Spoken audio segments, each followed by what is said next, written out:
¿Qué le pasa a este hermano? ¿Qué le pasa a él? Ron Artest está loco, debería ser expulsado de la NBA.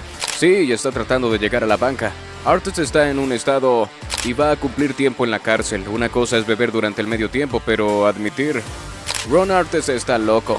Pero también tengo que decir que es uno de los muchachos más amables que he conocido en mi vida. El curioso caso de Ron Artest. Ron Artest se ha convertido en uno de los jugadores más controvertidos que haya tocado un balón, con los fanáticos queriendo que salga completamente de la NBA, hasta convertirse en uno de los más queridos. Este es el curioso caso de Ron Artest. Ron Artest nació en una situación difícil, viviendo en Queens, Nueva York, en el proyecto de vivienda más grande del país. A menudo compartía su apartamento de 5 habitaciones con hasta 16 personas a la vez, con aún más entrando y saliendo ya que su familia era conocida por vender drogas. Era un niño conflictivo, hijo de un boxeador, por lo que no era ajeno a la confrontación de ninguna manera. Pero una vez que sus padres se separaron, su ira tendió a dominarlo. Era emocionalmente volátil, incluso antes de eso. Era un niño grande y los estallidos emocionales extremos no eran precisamente seguros viniendo de alguien como él. Sus maestros tenían miedo de que sus estallidos llevaran a la violencia, y a través de consejos encontraron un consejero para su problema de ira. Hablar de sus problemas probablemente no hizo mucho, pero a través de sus consejos encontraron una salida en la que enfocarse mientras podía liberar su emoción acumulada. Como probablemente ya habrás adivinado, esto lo llevó a la escena del baloncesto de Nueva York, y él era la personificación de esa marca de baloncesto. Un niño extremadamente emocional con un tamaño y una habilidad atlética extremadamente buenos. Supongo que puedes predecir cómo terminó esto. Era un tipo ultra competitivo, que hacía todo lo posible para ganar. El mejor defensor en cada cancha en la que jugaba, sin importar si era el jugador más talentoso o no. Todo era cuestión de fisicalidad, y si no podía ganar incluso en ese aspecto, lo haría mentalmente. Ser un competidor destacado en Queens es una hazaña ridícula. Creció jugando en torneos y partidos callejeros en Rucker Park, que es el entorno más físico y competitivo de la escena del baloncesto. Los altercados físicos y los insultos verbales son tan comunes como las faltas y cuando Ron tenía 12 años. Incluso llegó al punto de atestiguar un homicidio literal en la cancha. Mientras asistía a un evento patrocinado por la YMCA, un miembro de la multitud arrancó una pata de la mesa de anotaciones, fue hacia la cancha y apuñaló a White Newton, de 19 años, justo frente a Ron Artest, dejándolo muerto en el suelo. Este ambiente enloquecido moldeó al jugador que todos conocemos y comenzó a llamar la atención en la escuela secundaria y en la escena de la AAU como el niño hipercompetitivo y extremadamente duro que era. Ron era un jugador muy bueno, conocido por su versatilidad, siendo capaz de anotar en los 3 niveles, siendo un jugador de alto coeficiente intelectual y un defensor extremadamente élite. Este talento llevó a la South High School a tener una temporada invicta en su último año y un récord de 69-1 en la AAU junto a Elton Brand y Lamar Odom. Su juego era destacado cuando lo veías jugar, pero lo que era aún más llamativo era su personalidad abrumadora. Esto se destacó durante un calentamiento en el que Ron empujó a Elton Brand sobre una silla en la línea lateral después de una discusión.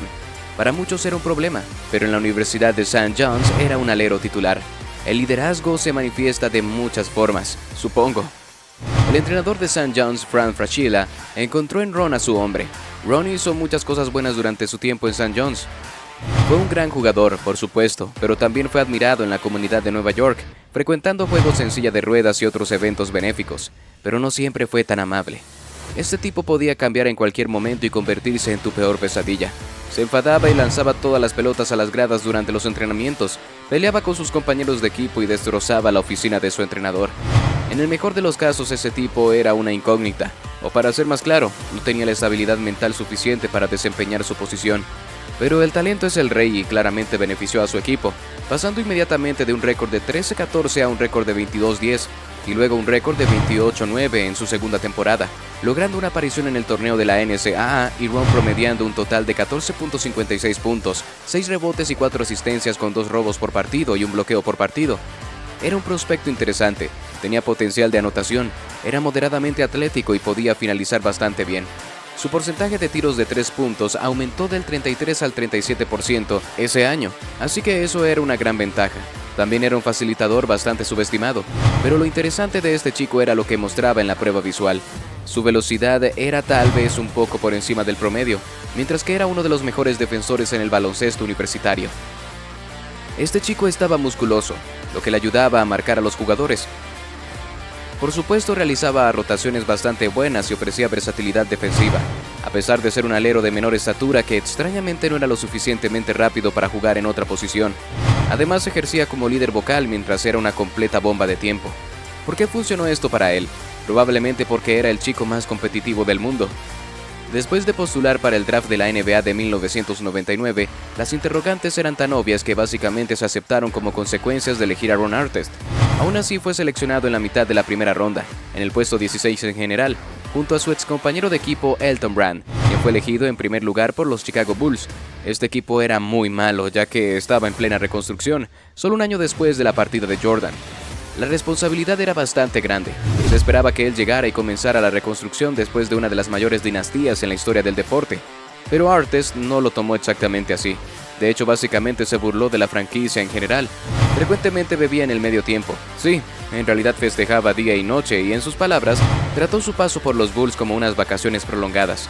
Esto llegó al punto de que tuvo que conseguir un trabajo a tiempo parcial en Circuit City para mantenerse centrado, siendo un jugador de la NBA que ganaba millones de dólares, pero que no se comportaba como un jugador de baloncesto profesional.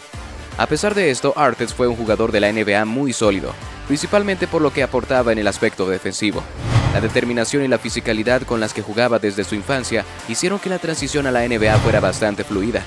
De hecho, probablemente fue un juego de niños en comparación con las palizas físicas a las que estaba acostumbrado. En una instancia bastante famosa, incluso le rompió las costillas a Michael Jordan en un partido durante su campamento. Está claro por el estilo de vida de Artest que probablemente tenía algunos problemas mentales, y desechar sus antidepresivos recetados por el inodoro mientras vivía como una estrella de rock realmente no le ayudó. Pero su defensa y su habilidad física por sí solas lo convirtieron en una pieza valiosa que los Bulls se aferraron. Después de un par de años de temporadas horribles, se volvieron increíblemente impacientes. Artest comenzó a jugar muy bien en su tercera temporada, por lo que los Bulls tomaron la decisión de intercambiarlo con los Pacers en un acuerdo centrado en Jalen Rose. Los Pacers, aunque no eran una franquicia tan emblemática, eran un equipo mucho mejor y encajaban mucho mejor. Este equipo estaba liderado por el injustamente subestimado Jermaine O'Neal, quien estaba emergiendo como una garantía en 2010, así como el liderazgo vocal de un envejecido Reggie Miller.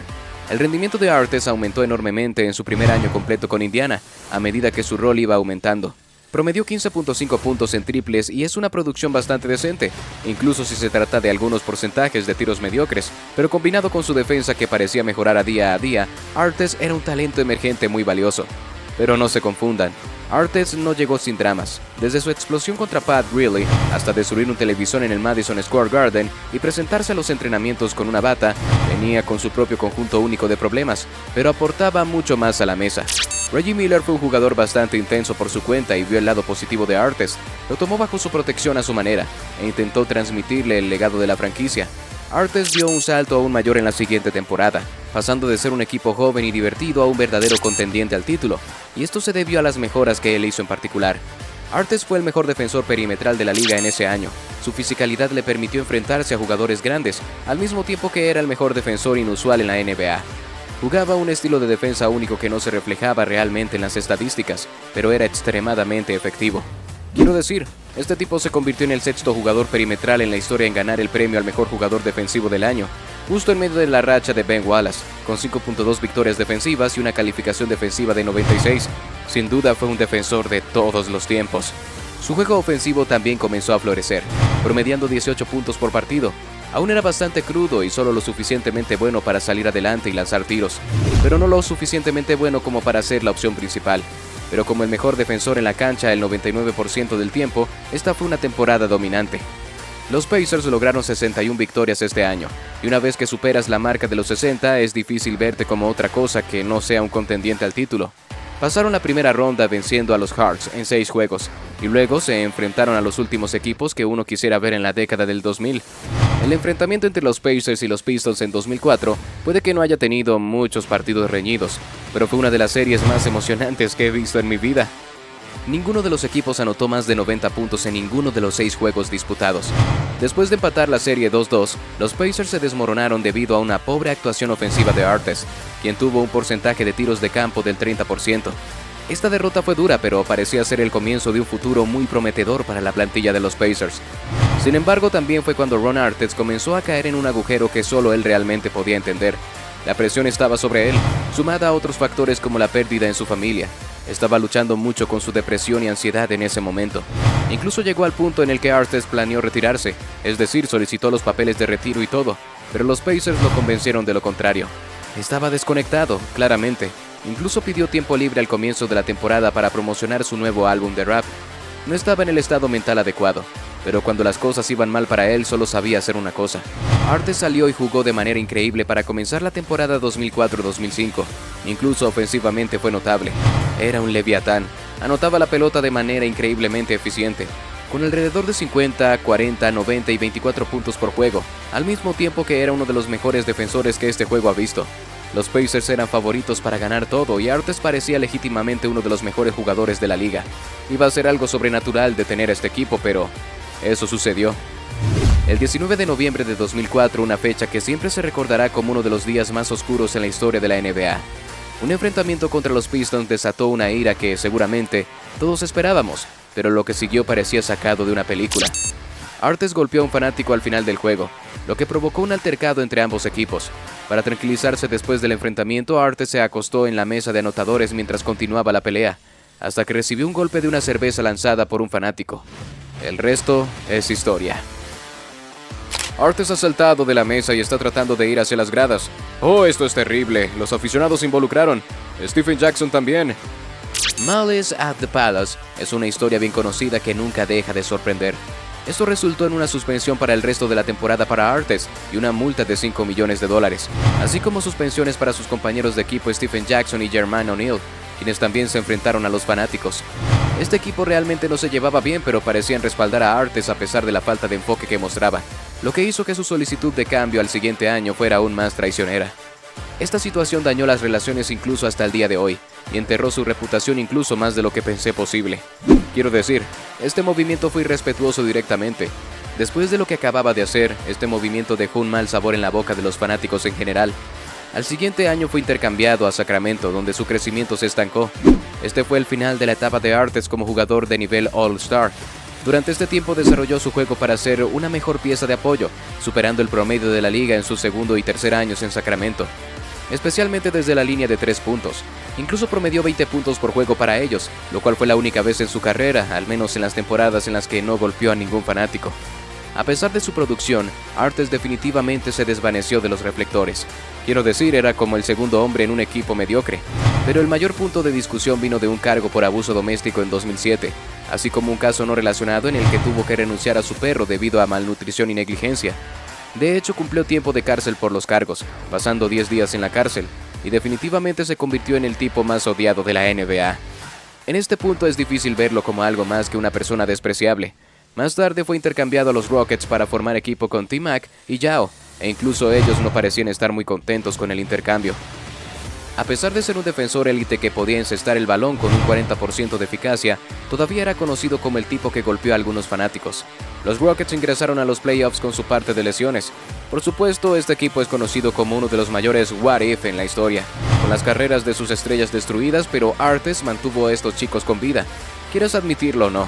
Llevaron a los campeones Lakers a 7 juegos, a pesar de que Yao no jugó la mayor parte de la serie, y T-Mac no jugó en absoluto. Esta serie fue salvaje y la parte más salvaje involucró una expulsión después de gritarle en la cara a Kobe después de que Artest lo golpeara. La energía incontrolable se convirtió en sinónimo de este tipo, pero la agresión y la unidad competitiva van de la mano, sin duda. Kobe quería a este tipo y realmente consiguió lo que quería. Artest era ahora miembro de los Lakers, donde su comportamiento era monitoreado y controlado. Kobe era el competidor definitivo y exigía respeto y disciplina de todos con quienes compartía la cancha. Pero junto con recibir ayuda real de un psicólogo del equipo, Artest comenzó a dejar su agresión en el lado defensivo. Fue una adquisición que cambió el juego para ellos, y aunque sus estadísticas no eran nada locas, la dureza que proporcionaba era crucial para este equipo, y su liderazgo veterano rindió frutos en los playoffs, así como un tiro ganador en las finales de la Conferencia Oeste contra los Suns, y un tiro decisivo en el séptimo juego que selló su primer campeonato con una puntuación de 20 puntos. Durante esta carrera de playoffs, tuvo algunas entrevistas virales después del juego que definitivamente cambiaron un poco la percepción pública. Incluso se disculpó con sus antiguos compañeros de los Pacers por haberse dado por vencido demasiado pronto después de su campeonato, y logró reparar su relación con Jermaine O'Neal después de años sin hablarse. Su reputación realmente dio un giro positivo, desde sus apariciones en televisión hasta una cobertura mediática positiva por una vez. Artest incluso empeñó su anillo de campeonato para iniciar una campaña de salud mental, y ayudar a las personas que de otra manera no tendrían acceso a asistencia. Realmente impulsó su narrativa para reparar los agujeros que sus travesuras habían causado en su reputación, incluso cambiando su nombre a Meta World Peace, tratando de dejar el pasado atrás. Un competidor siempre será un competidor, eso nunca se irá. Solo pregúntale a James Harden, quien aprendió eso de la manera difícil. Pero a medida que el tiempo pasa, realmente transformó su reputación en la de un veterano divertido que jugaba más duro que nadie en ambos lados de la cancha. Artest continuó jugando para los Lakers durante los próximos años, antes de dejarlos por Nueva York y jugar en el extranjero durante un año, para luego regresar como mentor en 2016 y retirarse poco después. Esta etapa posterior en su carrera sigue siendo interesante, ya que parece que desacelerar no está en su plan de juego.